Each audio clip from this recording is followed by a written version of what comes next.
उनकी मानसिकता उनके ब्राह्मणवाद को दर्शाती है, उनके मनुवाद को दर्शाती है। उसका आप कुछ नहीं कर सकते। कि राज्य सरकारों से केंद्र सरकार ने एजुकेशन के बारे में डिसीजन लेने का सारे हक, सारी पावर्स ग्रेजुअली छीन ली। सारे करिकुलम को कम्युनलाइज करना शुरू कर दिया, एजुकेशन को कमर्शलाइज करना शुरू कर दिया, ग्रांट ख़त्म कर दिया, अब लोन देते हैं। 90% लोगों के पास कुछ भी नहीं रहेगा, 1% के पास 90% होगा।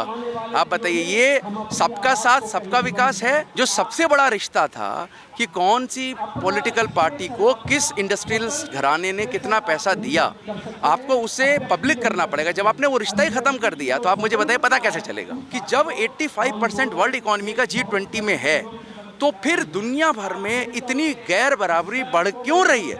और ये तो साफ फिगर्स बता रहे हैं कि ग्लोबल इनइक्वालिटी बढ़ रही है। ये तो खुद यूनेस्को के, वर्ल्ड बैंक के, सबके डेटा ये प्रूव कर रहे हैं। तो अब आप मुझे बताइए कि G20 के बनने से ग्लोबली क्या दुनिया पहले से ज़्यादा समान हुई है या असमान हुई है? अगर असमान हुई है तो ऐसी G20 की समिट पे अब 1 साल ये जो लुटाया जाएगा पैसा, इससे किसको फ़ायदा होगा? ये सवाल आप अपने आप से पूछिए, आंसर मिल जाएगा। नमस्कार, मैं ब्यूटी गिरी और आप देख रहे हैं नेशनल दस्तक। हमारे साथ अभी मौजूद हैं डॉक्टर विकास गुप्ता, जो कि काफ़ी मुखर होकर बोलते हैं, तमाम चीज़ों पर बात करते हैं। क्या कहेंगे, जंतर मंतर पर आप आज उपस्थित हुए, क्या बात है, किन मुद्दों को लेकर यहाँ पर आए हैं? देखिए, यहाँ अलग अलग राज्यों से लोग आए हैं और वो इसलिए आए हैं कि राज्य सरकारों से केंद्र सरकार ने एजुकेशन के बारे में डिसीजन लेने का सारे हक, सारी पावर्स ग्रेजुअली छीन ली। पेंशन स्कीम भी वापस ले ली। जब सोशल जस्टिस के थ्रू जो तमाम लेफ़्ट ओवर ग्रुप्स थे, मार्जिनलाइज ग्रुप्स थे, वो आने लग गए तो वो छीन ली।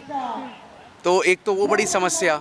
दूसरा ये कि अब इन्होंने जिस तरह से सारे करिकुलम को कम्युनलाइज करना शुरू कर दिया, एजुकेशन को कमर्शलाइज करना शुरू कर दिया, ग्रांट ख़त्म कर दिया, अब लोन देते हैं, और टीचर्स की परमानेंट भर्ती को बिल्कुल बंद करते जा रहे हैं। थोड़ा थोड़ा करते हैं दिखाने के लिए, ज़्यादातर जो है वो कॉन्ट्रेक्चुअल मोड में चला गया है। तो कैसे ये सबको बेहतर तालीम मिलेगी, ये चिंता सबकी है। तो इलेक्शन से पहले एक बड़ा मकसद ये भी है कि इस देश में जब चुनाव होने वाला है तो हम ये जानना चाहते हैं कि तमाम जो पॉलिटिकल पार्टीज़ हैं वो अब कैसे इस देश में पब्लिक एजुकेशन सिस्टम को स्ट्रेंथन करेंगी, उनका क्या कमिटमेंट है, वो जनता के सामने आके बताएं। कैसे वो की पार्टी और मौजूदा सरकार तो हमेशा कहती है सबका साथ, सबका विश्वास, सबका विकास। नहीं, देखिए ऐसा है कि मनुस्मृति में जिस तरह की व्यवस्था दी गई है उसके तहत आज इस देश की 80% आबादी वो है जो फॉर्मल एजुकेशन स्कूल लेवल तक की कंप्लीट नहीं कर पाती है। और अब इनकी ये कोशिश है कि जो बची हुई 20% है उसका तो पूरा मार्केटाइजेशन हो जाए, क्योंकि वर्ल्ड बैंक को वो 20% का मार्केट चाहिए, क्योंकि 20% ही जो है वो एक स्किल्ड वर्किंग फोर्स भी होती है हमारे देश की। और जो बाकी के बचे हुए 80% हैं उनको छोटी मोटी स्किल ट्रेनिंग दे दी जाए, वो उस लेवल पे उनको लेके आना चाहते हैं। तो इसलिए उन्होंने ऐसी एजुकेशन पॉलिसी बनाई है जिसमें कि उनको वो डिजिटल तरीके से कुछ वो रिकॉर्डेड मैसेज भेज देंगे, फ़ोन पे चला जाएगा, व्हाट्सएप पे चला जाएगा, या कुछ ऑनलाइन दे देंगे, उनके घर पे जाके होम बेस्ड एजुकेशन दे देंगे।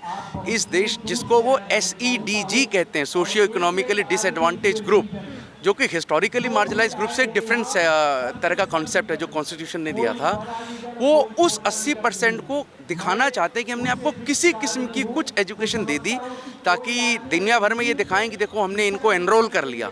लेकिन उसे वो किसी भी तरह से उच्च शिक्षा तक पहुंचने देना नहीं चाहते हैं। वो नहीं चाहते कि वो रेगुलर बोर्ड एग्ज़ाम दे के और हायर एजुकेशन तक पहुंचे और फिर रिजर्वेशन का बेनिफिट लेके पावर में अपना शेयर क्लेम करे, इकोनॉमी में अपना शेयर क्लेम करे।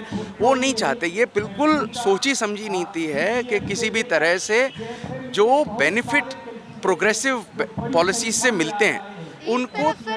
एक तरफ प्रधानमंत्री कहते हैं कि 2047 तक हम विकसित राष्ट्र बना देंगे भारत को, दूसरी तरफ वो 80% लोगों को जो है शिक्षा से दूर रखना चाहते हैं। तो कैसे बनेगा विकसित राष्ट्र? मुझे ये बताइए कि ये तो सब सरकारी आंकड़े बता रहे हैं कि पिछले 4 सालों में जितनी भी न्यूली जनरेटेड वेल्थ है उसका 90% सिर्फ 1% लोगों के हाथ में जा रहा है। पहले ये 70% होता था, जो जिस पे 30% का कब्जा होता था, अब 90% पे 1% का कब्जा होता है।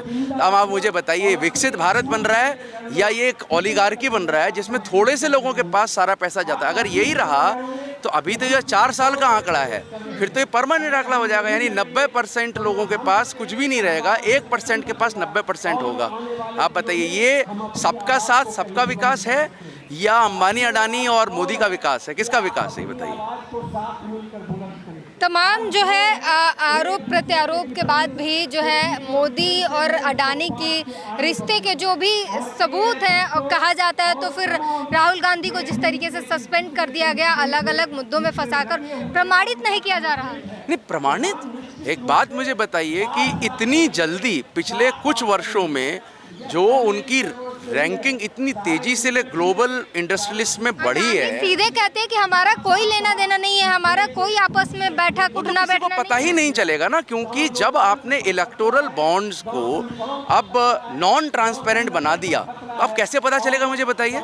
जो सबसे बड़ा रिश्ता था कि कौन सी पॉलिटिकल पार्टी को किस इंडस्ट्रियल घराने ने कितना पैसा दिया, आपको उसे पब्लिक करना पड़ेगा। जब आपने वो रिश्ता ही खत्म कर दिया तो आप मुझे बताइए पता कैसे चलेगा? ये बताइए। वो तो कहते हैं हमें पता नहीं क्यों मेरा नाम लिया जाता है, उनको खास प्यार है राहुल गांधी को। कह रहे हैं ना, आपको जितना इलेक्टोरल बॉन्ड पिछले 5-8 सालों में मिला है, आप उसको पब्लिक कर दीजिए, पता चल जाएगा। बहुत सिंपल बात है। अच्छा, आए दिन जो है नरेंद्र मोदी तमाम स्कीम लाते रहते हैं। अभी ओबीसी के लिए स्कीम लाए हैं और 13,000 करोड़ राशि का आवंटन भी कर दिया है विश्वकर्मा योजना के तहत। तो कह रहे हैं कि हम इनके लिए तमाम काम कर रहे हैं। ठीक है, तो ये बता दें कि 8 सालों में क्या उन्होंने ओबीसी का 26% रिजर्वेशन का बैकलॉग खत्म कर दिया है? जरा इस पे एक वाइट पेपर ले आए, दूध का दूध और पानी का पानी हो जाएगा। और प्रधानमंत्री जो है सफाई कर्मचारियों के पैर धोते हुए नजर आते हैं, इस पर क्या? कल ही हमने एक कॉन्फ्रेंस की थी, वहाँ पे वेजवाड़ा विल्सन आए थे जो स्कैवेंजर्स यूनियन के जनरल सेक्रेटरी हैं। वो ये कह रहे हैं कि उन्होंने जाने कितने लेटर्स लिख लिए, आज तक ना तो एक का जवाब दिया है मोदी जी ने और ना ही एक बार भी उनसे मिलने का टाइम दिया है। तो आप बताइए ये क्या तरीका? मतलब आप जो ऑर्गेनाइज यूनियंस हैं उनके लीडर के लेटर का जवाब नहीं दे रहे हैं स्कैवेंजर्स के, और आप कह रहे हैं वहाँ जाके हाथ पैर धो रहे हैं। आप बताइए इससे कोई फायदा होगा? G20 की बैठक हुई है, उसमें तमाम लोग बधाई दे रहे हैं कि सफलतापूर्ण बैठक मतलब सफल हो गई। बैठक तो सफल, देखिए रोटेशन से उनको चांस मिला है, अच्छी बात है, वो तो एक डेमोक्रेटिक प्रोसीजर है कि सबको मिलता है। लेकिन सवाल ये है कि क्या आप जानते हैं कि इस G20 का जेनेसिस कैसे हुआ?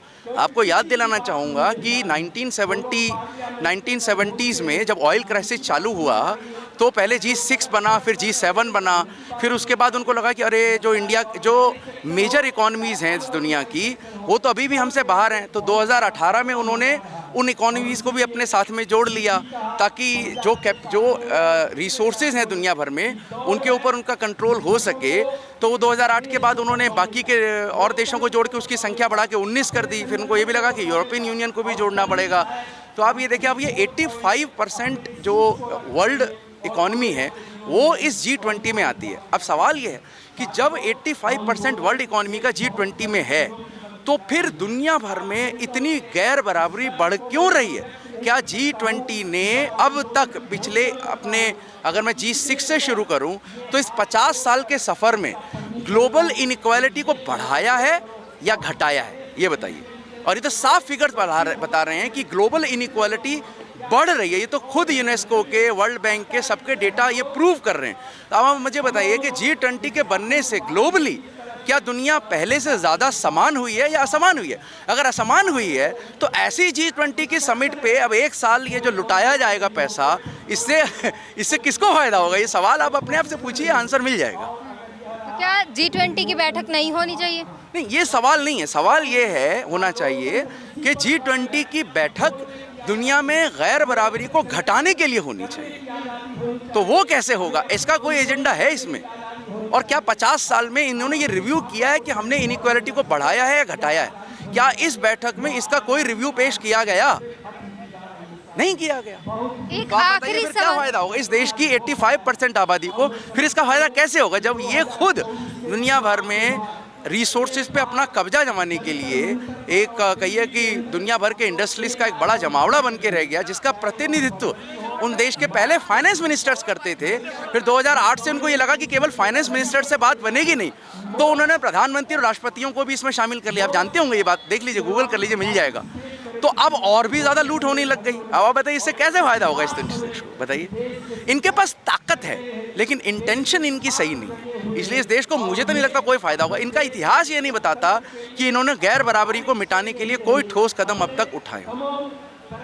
एक आखिरी सवाल लेना चाहूँगी सर, संसद के कर्मचारियों के लिए एक ड्रेस कोड आया है, उसमें जो है पुरुषों की जो पैंट की कलर होंगे वो खाकी कलर का होगा, महिलाओं के जो है लाइट पिंक कलर की साड़ी और उस पर छोटे छोटे कमल के फूल बने होंगे। ये क्या दर्शा रहा है? पहली बात तो यही है, अब कमल का फूल उसमें रखेंगे तो उसका विरोध करोगे तो आप ये कह देंगे कि ये तो राष्ट्रीय चिन्ह है, आप इसका विरोध करते हो। लेकिन आप ये देखिए ना कि क्या है ये, कि मतलब आप क्यों नहीं ऐसा कर सकते कि वहाँ पे काम करने वाले महिला और पुरुष दोनों की सेम कलर की ड्रेस हो।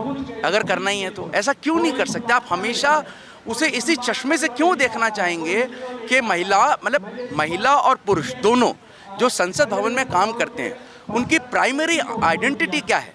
ये है कि वो संसद भवन के एम्प्लॉई हैं। तो क्या इस देश में वो वन यूनिफॉर्म, जहाँ पे आप one nation one election one education curriculum one सारी डाइवर्सिटी ख़त्म कर रहे हैं, तो यहाँ पे ये डिस्टिंक्शन क्यों दोनों खाकी या कोई एक रंग क्यों नहीं पहन सकते? मुझे ये बताइए, क्यों नहीं पहन सकते? क्या आपको खाकी कलर पहनने से कोई गुरेज है आपको? लेकिन खाकी को जो है आरएसएस के ड्रेस कोड से जोड़ा है। तो अच्छा, तो चलिए मैं ये कह रहा हूँ, वो तो दूसरा सवाल, मैं तो अभी पहले सवाल पे ही हूँ कि जो भी कलर आप रखें, मैं आपसे ये कह रहा हूँ, क्या आपको इसमें कोई एतराज़ है कि मर्दों और औरतों का सेम कलर हो? है आपको एतराज़? तो फिर क्यों उनको है? उनकी मानसिकता उनके ब्राह्मणवाद को दर्शाती है, उनके मनुवाद को दर्शाती है, उसका आप कुछ नहीं कर सकते, कुछ नहीं कर सकते। तमाम मुद्दों पर बात की हमने, सर ने हर बात का जवाब दिया। पूरी बातचीत पर आप अपनी प्रतिक्रिया जरूर दीजिए। कैमरामैन आशीष के साथ ब्यूटी गिरी, नेशनल दस्तक। नेशनल दस्तक की आपसे गुजारिश है कि अगर इसको बचाना चाहते हैं तो नेशनल दस्तक को सब्सक्राइब करने के लिए रेड कलर के सब्सक्राइब बटन को दबाएं, फिर बेल आइकन की घंटी दबाएं। नेशनल दस्तक को बचाने के लिए बहुत जरूरी है कि हर खबर को शेयर करें, लाइक करें, कमेंट जरूर करें।